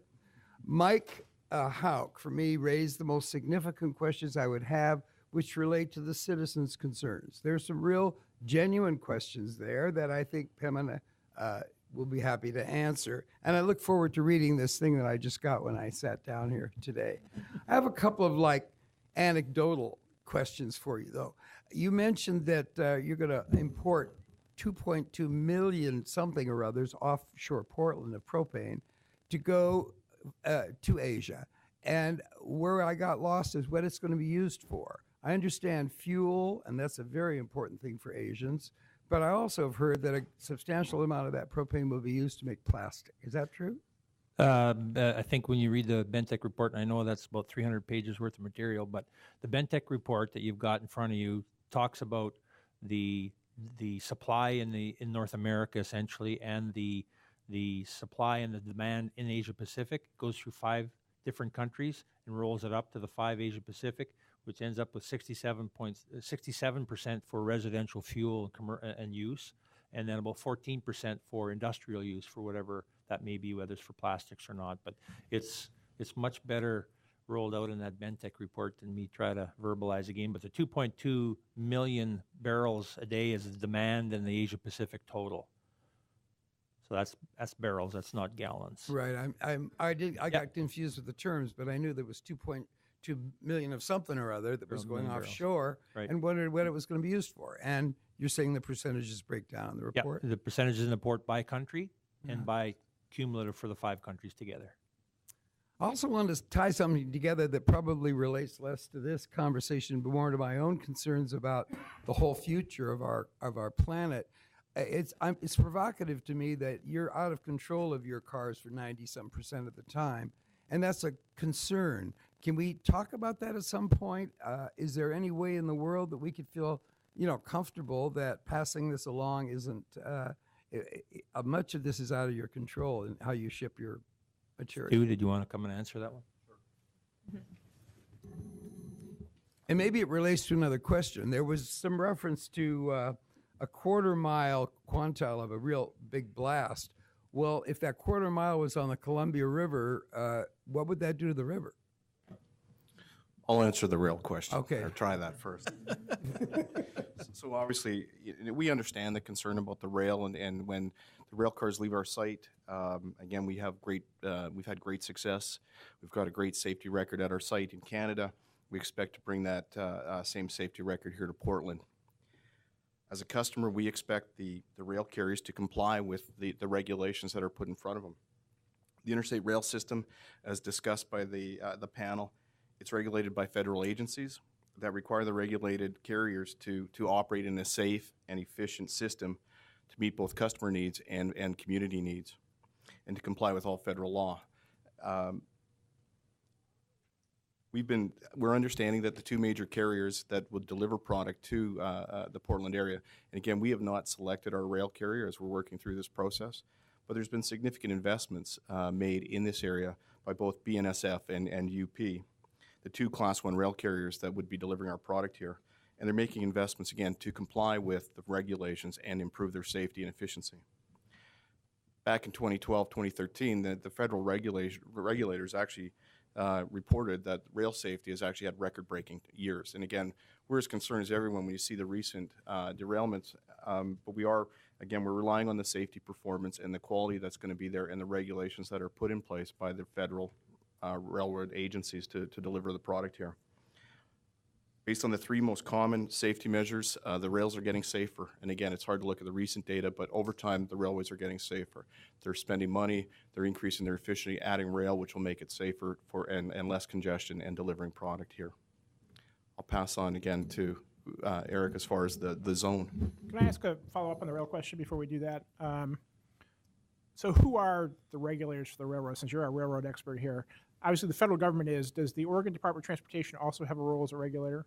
I'm not entirely sure, but I know that it's the federal side is the Federal Railroad Agency and ODOT. Sorry. ODOT. Yep. Okay. ODOT has a role. So Tom, maybe that's another homework assignment for you, is to get us the regulatory scope that ODOT has. Let me ask one on the railroads too. So they also have been required to look at different safety studies for what they're doing, I'm assuming, at some point. And I know it's not your responsibility, but in order to have this group and the community feel safe, I'm wondering if we could look at a comparison for what their safety studies said over the past 5 years and then what actually happened over the past 5 years to the shipment of fossil fuels in the United States. Because I think that's the fear that are driving people, and it would be great to have numbers that do it comparable. Sure. We'll take that on. I guess lastly, we could talk about that blast area and the rail car falling over, but that's just anecdotal. Lastly, I just want to say that in the port is forming a citizen advisory committee to work with Pembina and make this a wide-ranging conversation with all kinds of ends of it, hopefully meeting. And to that end, this citizen committee that appeared before us today, I hope, is the beginning of a representation that will continue to be part of this citizen advisory committee and help us go forward. Karen Gray and I agreed to serve from the commission, and we'll look forward to this kind of reunion again in committee form. Thank you. I'm not on that committee. Coming back, huh? Sure. So, Absolutely. a lot of the questions I had have already been asked, but a couple of, and maybe this is for Tom, the issue of security, homeland security is, I don't know that we can protect ourselves from a terrorist, but at the same time, I know there's some CFR language in homeland security, and maybe we could flesh that out a little bit to have everybody understand at least. I don't think they're going to talk about what they're doing to make it safe, because then you get into that whole issue. But my concern would be the involvement of the police in that, I guess, securitizing a facility and what their involvement would be from that standpoint. I don't know that we'll know what all the security measures are because of the issue of it being a potential. In terms of rail, recently the US DOT had announced that they're coming out with a new set of standards for rail cars, and the Canadian government also announced they're coming out with a new rail car.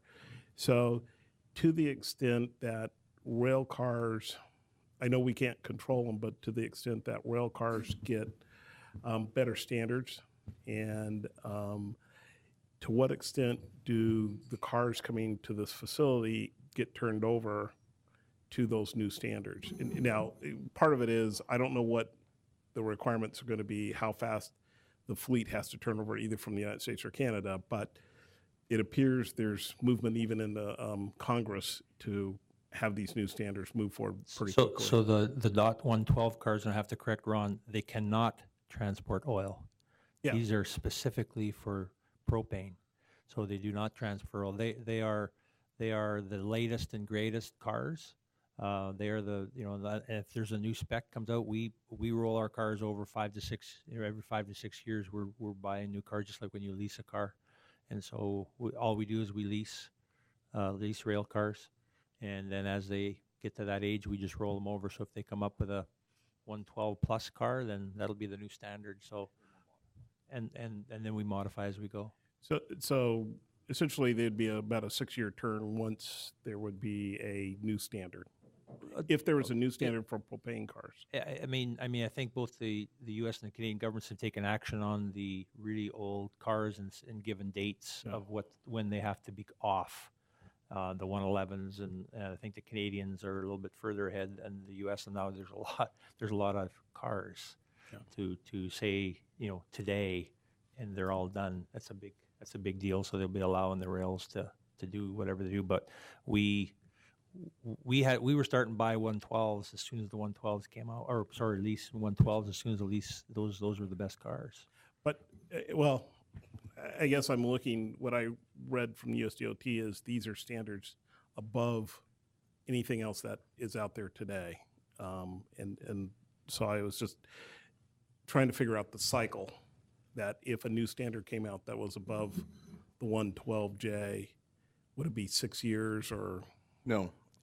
So we have 1,200 cars in our fleet today. We are buying cars on a steady basis. And we'll be, by the time, hopefully by the time this terminal is up and running, our fleet will have grown to 4,500 cars. So in this next time frame, we're increasing our fleet size from 1,200 to 4,500 cars. They'll all be based on the latest regulation. If that changes, they'll all be updated. There is the opportunity, it's not a 6-year cycle. The average age of our entire fleet today is about 6 years. Okay. And so as we buy and grow the new ones, we have if it doesn't meet the federal regulation, we will be taking those cars will be removed from service and will be upgraded to either through modifications or not used anymore, we will only comply with the latest regulation as to the cars that are available. Okay. In what span of time, this enormous increase in car inventory? 3 years, 3 years. For the corporation. From 1,500 to 4,500. 1,200 to 4,500. The other one was the 5 plants that were identified in the United States. Is there any way we can get what their safety record is, just as a update? I don't know if Tom, we could call Houston and see what their report says. Good luck. Yeah, I know that people don't want to release that. A question that I think is that was brought up that to me is this risk tolerance for us. I understand it's the HK risk tolerance curve. UK. But what is our risk tolerance? And I think that's a question. There's not a U.S. standard, and I don't know if any other municipality in citing these has looked at risk tolerance in the same way. It would be interesting to know, but I think we're going to have to define our own curve for risk tolerance. And when I look at risk tolerance, it would be against our own, I guess, environmental issues that would be close to us, that may be catastrophic, from my perspective. I don't know how UK came up with theirs, but I think I want to look at it from a Portland perspective. So you have to clarify a bit. I mean, it was, the question about UK.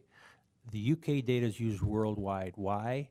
Because they spent many years collecting data, validating data, comparing it to real and simulated data. Companies worldwide use the UK data. There is no federal or state US risk criteria. There's actually no information available to make it. So several countries have it, whether it's Holland or the Dutch, Venezuela, UK. But the UK standard is after many, many years. It came out from that Piper Alpha incident in the 80s, and they've used lots of data to validate. They test it.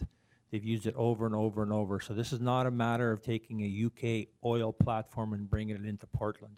Absolutely not. It's the information that's totally validated and quality controlled.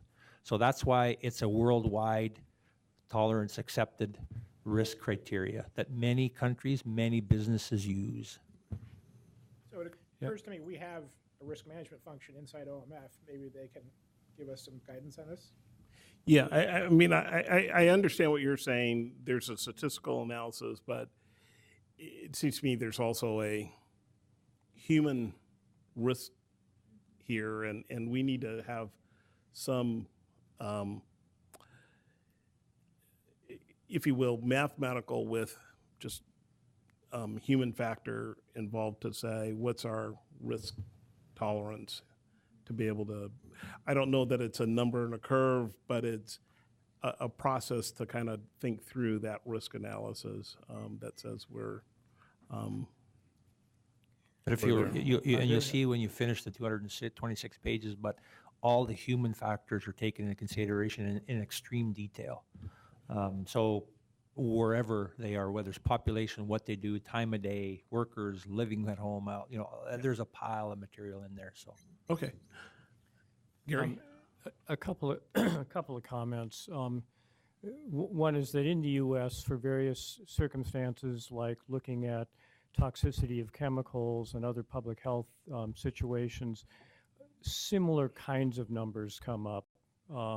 1 in 10,000 for highly exposed, 1 in a million for general population. So the UK standard is not a wacky standard in terms of it being way out there. I think the United States has several examples where things are very close when we actually have some ability to control risk or to set levels of exposure that are symbolic of risk. The other comment, though, is that, I think it's important not to get too hung up on the numbers here. Really what the numbers confirm is what we're dealing with is situation that has a low probability of occurring, or into families of situations that have very low to very low probabilities of occurring, and that potentially have massive consequences despite those low probabilities. And so, to put numbers on it can be reassuring, and compared to a UK standard, a US standard can be reassuring, but it doesn't change the fundamental truth that things are not likely to happen, and if they do, there may be very horrible consequences. Well, I think that's the risk tolerance I'm talking about, is more less quantitative, more qualitative, that says what, you don't want to be that 1 in a million. No. And so how comfortable, I guess, are we? I think saying having some there's- conversation Yeah. around that makes sense. Yeah. How comfortable are we saying there's going to be that one person in a million? And we should have that open conversation, I guess, in terms of how comfortable we are. Yeah, I would support that. Yeah. And I maybe I phrased it wrong, but I was heading down that road. Any other last thoughts here? Oh, just quickly, Tom, could we have just a brief overview of how the ports of Seattle, Longview, and Vancouver viewed this recently? Longview looked at it. Just a kind of an overview of why and how they went about and came to conclusion. Oh, yeah. Susan? So one of the slides you showed talked about where the fuel would be used, the fuel mix, and when it goes to Asia. And you talked about 2/3 of it being used for residential or commercial, and that residential and commercial would be substituting for coal or wood predominantly. I'm assuming that was looking backwards, not looking forward. So if you look backwards in Oregon over the past 25 years, you would also put coal and oil, even, and natural gas as our primary fuels for residential and commercial, predominantly coal and natural gas. But if you look forward for the next 25 years, you're going to have half of that be potentially distributed solar and wind and other renewables. So I'm a little concerned and want to make sure that we're looking in the right direction. So if you could look at your numbers again and bring back, what it is that you're looking forward to over the next 25 years, because I think it's a different story. But Susan, those countries, as you'll see from the curves when you look through it again, is if you supply them with a cleaner fuel, they will use a cleaner fuel. But as far as Japan, for example, doesn't use nuclear as much as they used to. To looking forward on the growth and demand, there's a huge demand for propane. And so that is a bridge fuel for them. So that suggests to the 5 Asian countries that they're going to convert to solar or any of that stuff in the next, they're still developing countries in a serious way. No, I understand that. I guess I'm just suggesting that there are places, and most places in Asia, where solar is cheaper than propane. And so we just need to look at that, especially since these areas are not connected you were using it as a bridge fuel. And to be a bridge fuel, that means you would have to have an entire distribution system for natural gas. Correct. And that cost for would be... For propane. Actually, if you go to India and take a look at some detail work on India, they transport it in bottles on the back of bikes. Right. That's what they want to do. Matter of fact, they're not going to have pipelines. They're going to do it that way, and that's how they distribute. That's their distribution model. But you were talking about it as a bridge fuel to natural gas. No, we were talking a bridge fuel to displace wood and coal until you get natural gas. But there's countries that don't have the access to natural gas. No, I know. So it's a replacement. So to go from 10 to 1 fossil fuels to nothing, you need to go in steps. Right, but you're saying that the bridge fuel is going to ultimately end up in natural gas, or you're not saying that? We're not saying that. Okay. Right, but I think the concern for us is, if it's a bridge fuel today, is it still a bridge fuel in 10 years, and is it in 35 years, since the planning horizon for this is somewhere between 35 and 50 years, right? if it's just additive carbon at that point, then that's a concern for us. So I think those Asian countries have shown you what if they don't have access to it, they'll show you what they're going to use. And that's how we kill 4 million people a year in China. So if they don't have access to it, they can't possibly use it. And they'll continue to use coal, they'll liquefy coal for syngas, they'll continue to use wood. And so if they don't have access to it, they'll definitely not use propane. That's a fact. So one last question about the rail. Have you talked to ODOT at all? No. Tom, is it possible we could get a hold of ODOT and understand what their policy is? I don't believe they have a policy on this, but at least we just ought to confirm that they don't have a policy. And yeah. Any last questions? Just So just I a wanna- comment. Oh, go ahead. I want to thank the folks from Pembina and also our friends from the community for coming and presenting really compelling, factually based information. It's really helpful to the policy dialogue we're having. Yep. Well, you guys are stealing all. So Gary stole my thunder there, but thank you very much. I think the community members, you did an excellent job. Pembina, the port, good job of keeping to the facts and getting the information, I think, to us. We've got a job to read this. We're going to close the hearing today, but we're going to continue the hearing on April 7th. You can send in written testimony, and then on April 7th, we will have a hearing and make a decision. I want to announce today that on April 7th, you will have 2 minutes of testimony because I expect the room will be fuller. And so we're going to try to get through as much as we can and then save some time at the end to have a robust discussion and try to get to a decision. What will the decision be? Is it to support the project? I mean, where does the decision go? I don't know what that means. We've got 2 parts of this. One is just a vote on the zoning code. The other would be to make a series of recommendations to council if we choose to do that. Okay. Yes, Mike.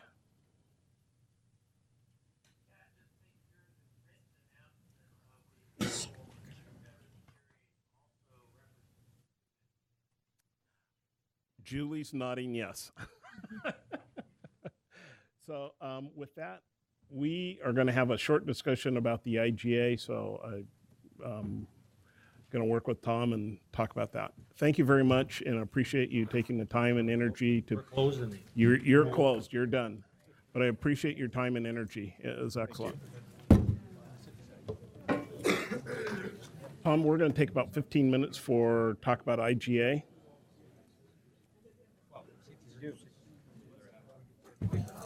We're not going. We're not done. Oh, we're not done. I'm not No, done. you're done. I'm done. We're not. Okay, yeah. To clear up some names, I'm Ted Sickendorf from the RCM. Hi, Stu. Okay, so you were talking about, you're an SVP. Okay, we're not done yet. So if you guys can move on, we need to talk to Tom. Hey. Stay with me. We're not done yet.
Okay, as we talked about at the January meeting and what's been mentioned here today, we've talked about having a city-port intergovernmental agreement as one of the compliance mechanisms for all of the extra issues surrounding that go beyond the land use decision about whether or not to change the environmental overlay zone code and map.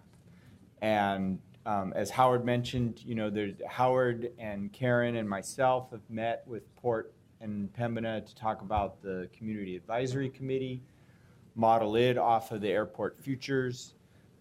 We've heard other commitments on the behalf of Pembina with respect to habitat mitigation for some of the grassland habitat that won't be covered by the environmental overlay zone, and the on-site green power renewable energy credits for their on-site use. So that is all what can be wrapped up in terms of those commitments as a sort of city-port agreement, and then the port can find the mechanism through their lease and whatever to deal, to confirm that commitment with Pembina.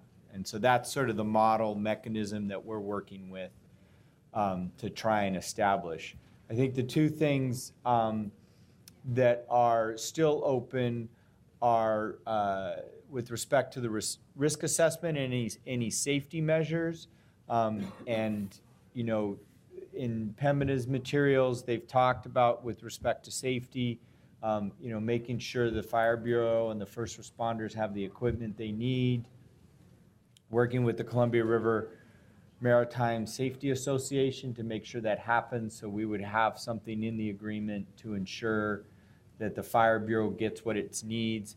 They're not going to know exactly what they need until, sort of the QRA process has finished, till they see the final design and they've done their review. So that's not a list of equipment right now. It's a future list of equipment that they need in 2 years when the facility opens. So in some respect, that'll be a placeholder, but still a commitment to provide that. And then I think what's sort of left open and that what we're still working on is the carbon mitigation piece of it. So a couple of things that I would kind of add to this, not so much the IGA, but in our recommendations, is how do we get to a policy on fossil fuels that Chris talked about? And I know we've talked about this before, but how do we do that in a urgent, make a recommendation to council in an urgent way, that we can get to have I'm looking at Michael. Look at him. Don't look at me. You're on.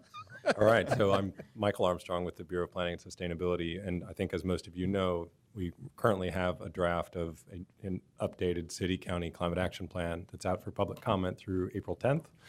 One of the actions that's proposed in there is to establish a local policy around fossil fuel exports. And so, of course, we find us here presented with, a decision-making moment without that policy in hand. And so I think for the moment, what I would be interested in is what information is useful to you in informing your thinking about this in the context of global climate impacts. Chris? So, this is an interesting moment for us. We've had a climate action plan for a long time. As far as I can tell, it's pretty much exclusively focused on consumption. So, we worry about how we use carbon and, trying to reduce that to the benefit of the community and the planet. We've never really talked about being involved in the production side of fossil fuels. And this is, a moment where we've been given the opportunity to engage in that process. And, what should our stance be from, we could say that we believe the world has to have less carbon, so we shouldn't participate in anything that increases the world carbon supply. We could say that, we need global mitigation regimes, so our responsibility for any carbon passing through our hands should be to make sure it's properly mitigated, whether that's, I guess that would look like a fee, which is an interesting opportunity because I don't think we've seen many municipal carbon fees, so we could be setting some precedents here.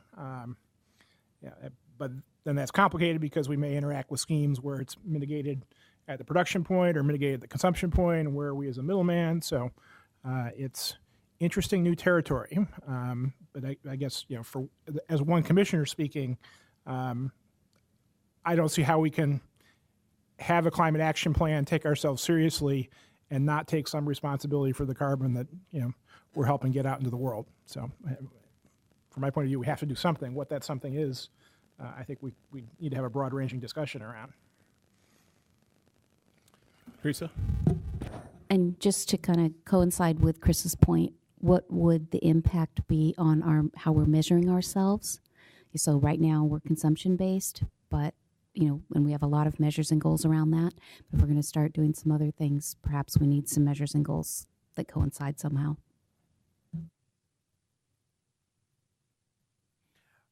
I would also add, I know we're just talking about propane, but we would want to have a very broad view that we look at. I know Porta said no coal, but from the worst to everybody else, and in terms of that perspective.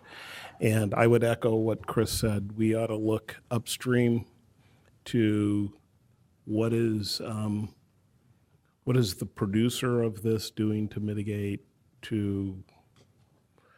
but we can't control the producer and we can't control the end user, and what the end use is.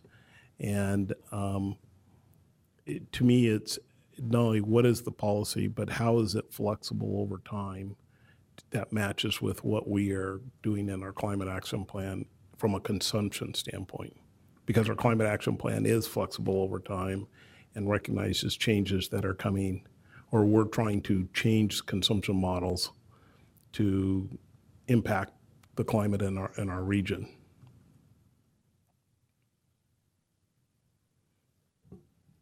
So to make a recommendation, I guess this is my job here. Yeah.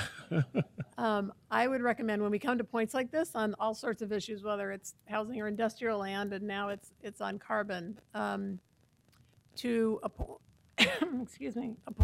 a subcommittee of 2 or 3 of you to work with Michael, to work with me, to work with any experts we need to bring in, to do this swiftly, considering that the hearing's April 7th, and to come up with a recommendation that would be included in the agreement, the draft agreement, that it also includes these other points around the Citizen Advisory Committee, et cetera. So if we could do that within the next, literally few days to week, so that we can get that information out in a timely manner so that it can then be discussed by the public before the hearing on April 7th, I think that would be a good move.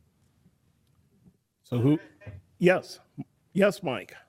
I am not a fan of delay, but I agree with what Susan just said. My concern is we don't come up with a half-assed decision because we were forced into a time frame of April 7th. So this is a huge issue, I think, for us to wrestle with. And I'm just concerned that we not shortchange ourselves by holding to an April 7th decision necessarily with regard to the carbon question. So are you volunteering? Yeah, he is. He's not here. Are you volunteering, or are you back in the States in that time? Yeah, I'm back the 27th. Okay. Yeah.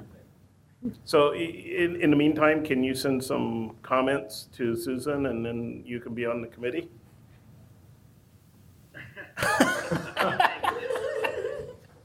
I'll send you an email. But my response would be, in my opinion, we need to look upstream and downstream, though. Okay. Yeah. We all agree. Yep. Teresa, Chris, I will volunteer. Chris. So we've got 3. That works. You, So I will follow up extremely quickly so we can have a bit of this conversation. Okay. And just one clarification. So what's up on the screen here, this is in the draft climate action plan that's currently out for comment. okay. So, Tom, do you have any other questions for us, or?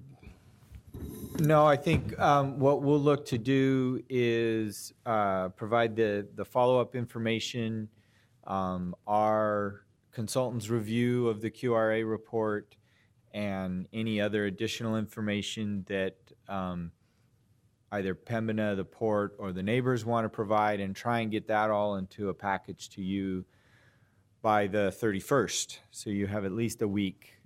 Okay. To look at it before the hearing on April 7th. So would that include the IGA then? That'll include the framework. That'll include It the won't framework. include a legal document, but it'll include the framework by the 31st. And that'll include a policy? Or a process. A process for the policy.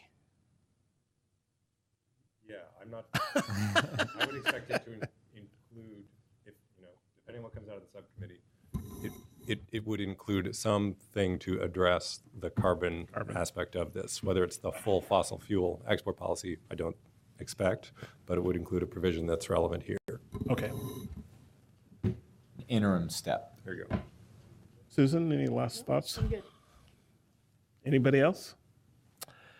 We are adjourned, and thank you very much.